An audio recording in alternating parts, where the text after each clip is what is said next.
रामू, ये क्या बदतमीजी थी? तू यहाँ पर बैठे क्यों? अरे मेम साहब, मेरी बात तो सुनो।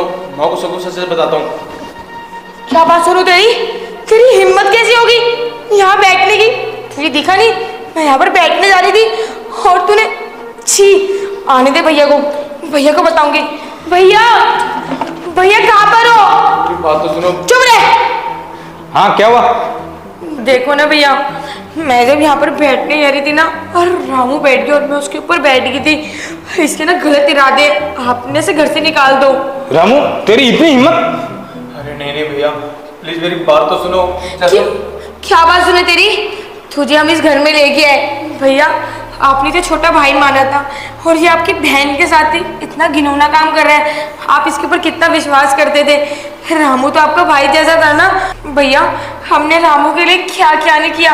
रहने के लिए घर दिया, खाने के लिए खाना दिया, पहनने के कपड़े दिए और ये मेरे साथ इतनी गंदी हरकत कर रहा है। रामू, तेरी इतनी हिम्मत? तूने, अब तेरे को क्या बोलूं?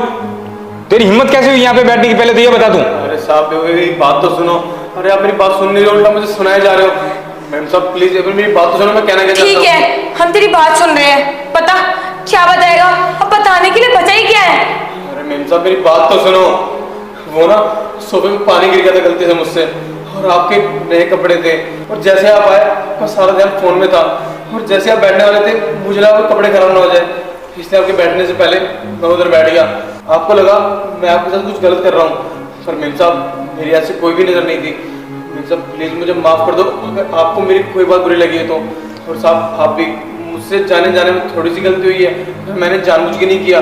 अगर मानो मैम साहब यहाँ बैठ जाती तो फिर भी तो गलती मेरी निकलती ना, यहाँ पे पानी कैसे आया। इसलिए मैंने मार्गी के कपड़े बचाने के लिए खुद इधर बैठ गया।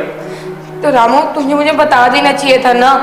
इस तरीके से तूने जो मेरे साथ हरकत करी, अगर मेरी जगह कोई और भी होता ना तो उसको भी ये गलतफहमी होती है। अरे मैम साहब मैं तो दीदी साहब को बताना ही चाह रहा हूँ, पर आप तो मेरी बात सुन ही नहीं रहे हो। तो मगर रामू, तू पहले ही बोल सकता था ये बात। पानी गिरा हुआ था, हम खामोगा तेरे को इतना डांट रहे हैं। रामू प्लीज मुझे माफ करना, मैंने जाने अनजाने पे तुम्हें थप्पड़ भी मार दिया। प्लीज रामू मुझे माफ कर देना। कोई बात नहीं मैम साहब, गलतफहमी तो होती रहती है। आज के बाद किसी से भी कोई रिएक्ट करने से पहले कुछ सोचना कि उसकी गलती है या नहीं। और साहब प्लीज मुझे कोई नहीं रामू, होता है, छोटी मोटी गलती तेरे से भी हो जाती है और हमसे भी हो जाती है, कोई बात नहीं, ठीक है ना? ठीक है साहब। ठीक है रामू, जाओ तुम काम कर लो।